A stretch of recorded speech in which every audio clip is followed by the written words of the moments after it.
तो स्वागत है आपका मेरे यूट्यूब चैनल पर।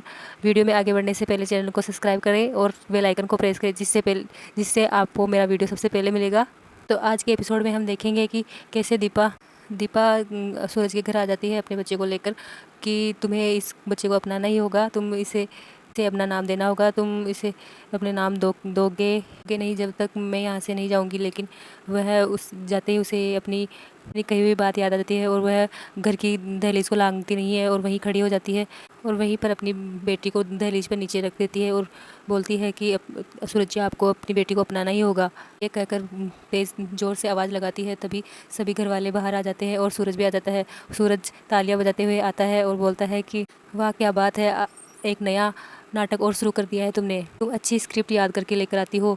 तुमने तुम्हें कबीर ने एक पोएम बना के दी है कि ये सब बताने के लिए तुम क्या इसे रट्टा मार के आई हो क्या? तुम आखिर कब तक ये बोलती रहोगी? तभी सूरज के चाचा जी बोलते हैं कि ये सूरज, ये क्या तरीका है? बहू पहली बार घर आई है अपनी बच्ची को लेकर और तुम ऐसे बात कर रहे हो। वो चाचा जी बोलते हैं दीपा आओ, घर आओ, अंदर आओ, बाहर बाहर क्यों खड़ी हो, अंदर आओ। सूरज बोलता है कोई ज़रूरत नहीं है इसे अंदर लाने की। तभी दीपा बोलती है मैं अंदर आना भी नहीं चाहती, मुझे अपनी मर्यादा पता है, मैं अपने आत्मसम्मान को खोकर इस घर में फिर से वापस नहीं आना चाहती। दीपा बोलती है मैं इसे अपने पिता का नाम देने आई हूँ। तभी उर्मी की माँ बोलती है कि किसका बच्चा है, किसका है ये, तुम किसे नाम देना चाहती हो? तभी सूरज बोलता है तुम इसका अच्छे से पालन पोषण नहीं कर पाई तो तुम यहाँ ले आई इसे। तभी दीपा बोलती है बस बस बहुत हो चुका, मैं इससे ज़्यादा नहीं सुनूंगी। मेरे मेरे बारे में सुन लूँगी लेकिन मेरी बेटी के बारे में कुछ नहीं सुनूंगी। तभी जॉय बोलता है आप भाभी, आप इतना बात को बढ़ा क्यों रहे हैं? डीएनए टेस्ट कराने से सभी बात क्लियर हो जाएगी, लेकिन आप भी बात को बढ़ा रहे हैं। तभी दीपा बोलती है कि अब एक डीएनए टेस्ट तय करेगा कि यह बच्चा सूरज जी का है कि नहीं। तभी बोलता है जॉय तुम रहने दो, ये कुछ जवाब नहीं देने वाली इसका। दीपा बोलती है हाँ, मैं इसका कोई जवाब नहीं दूंगी क्योंकि मैं जानती हूँ कि क्या सच क्या है। सूरज बोलता है हाँ सुन ली, बहुत सुन ली तुम्हारी बातें, अब यहाँ से जाओ।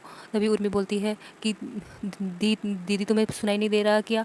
सूरज भैया क्या बोल रहे हैं आपसे? तुझसे जाया नहीं जा रहा है क्या यहाँ से? तभी दीपा बोलती है हाँ हाँ जा रही हूँ, मैं यहाँ पे रहना भी नहीं चाहती, मैं तो बस इसे अपने पिता का नाम देने आई थी, लेकिन यह तो अपने बेटी को स्वीकार करने से ही मना कर रहे हैं। ऐसा कहकर दीपा वहाँ से चली जाती है। तभी थोड़ी देर बाद में लवन्या वहाँ आती है और बोलती है दीपा दीपा कहाँ है, कहाँ हो तुम दीपा, तुम यही हो क्या? मी और उसकी ना माँ बोलती है वह तो यहाँ से कब थोड़ी देर पहले ही यहाँ से निकल गई। तभी लवन्या बोलती है क्या थोड़ी देर पहले यहाँ से निकल गई?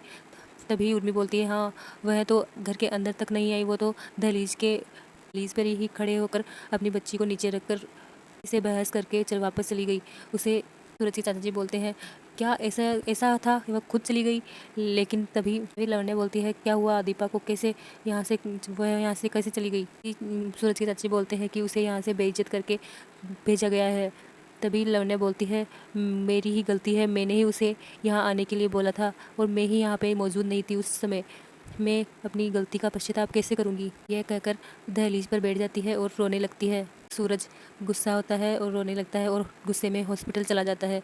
वहीं दीपा अपनी बच्ची का इलाज कराने आती है और बोलती है कि मुझे अपनी बच्ची का इलाज कराना है, यह थोड़ी इसकी तबीयत ठीक नहीं है तो मैं इसे दिखाने आई हूँ। तभी सूरज बोलता है कोई डॉक्टर का, मैं एक कार्डियोलॉजिस्ट हूँ, मैं इसका इलाज नहीं कर सकता। तभी दीपा बोलती है कि आप इसे एक बार देख तो लीजिए, क्या बीमारी है इसे, इसका पेट दर्द हो रहा है।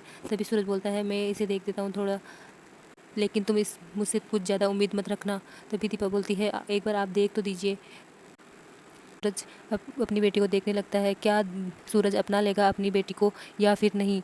यह देखने के लिए आगे के एपिसोड में बने रहिए।